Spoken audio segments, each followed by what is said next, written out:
बिस्मिल्लाहिर्रहमानिर्रहीम अस्सलाम वालेकुम। आज मेरे किचन में बन रहा है, अम्मा किचन में फ्रूट सैलेड पास्ता। ठीक है, पास्ता मैंने दो किस्म का लिया है। ये देखें, इसको मैं ऐसे कर देती हूँ जगह। ये देखें, एक ये वाला और ये वाला। अगर आप लोगों के पास एक है, एक ही करने कोई मसला नहीं है, ऐसी बात नहीं है। ये एक एप्पल डाला है, ठीक है, और ये अंगूर और थोड़ा सा खीरा, बस हल्का सा। ये चीज़ें डाल दी मैंने केला इसलिए नहीं डाला, एंड पे डाल दूंगी अगर ज़रूरत पड़ी, इसलिए नहीं किया मैंने कि वो काला हो जाता है। ठीक है, अब इसको मिक्स करती हूँ अच्छी तरह प्यार से।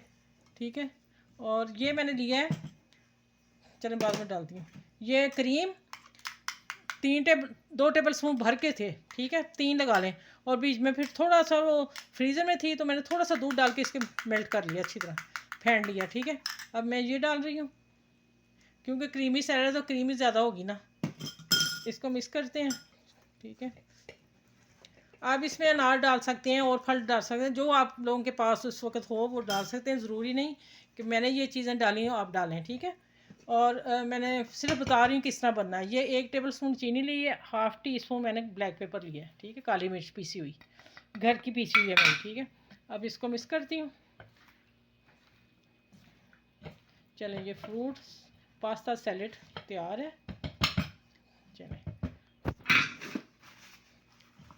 अब मैं दूसरे बॉल में नहीं कर रही क्योंकि बहुत टाइम शॉर्ट है मेरे पास, रोज़े में 3-4 डिशें होती हैं।